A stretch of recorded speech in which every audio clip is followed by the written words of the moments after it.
ये मौगी ये मौगी छपरा जिला मार के डर से ये मौगी मार के डर से भगले अपना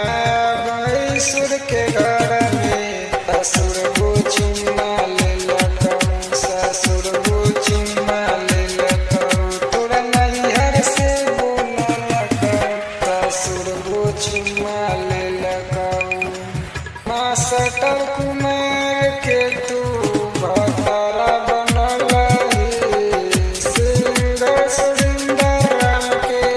पागल काहे कलही मौगी मार के डर से भगले अपना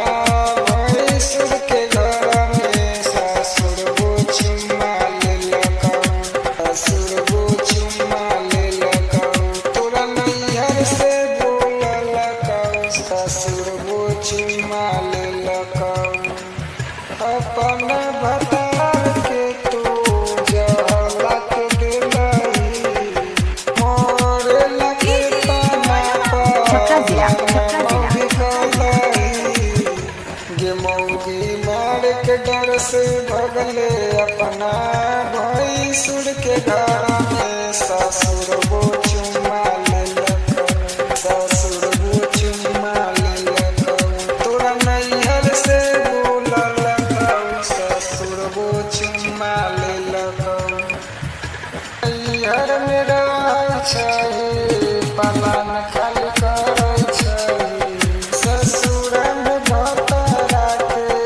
मोरे ला सोचै छै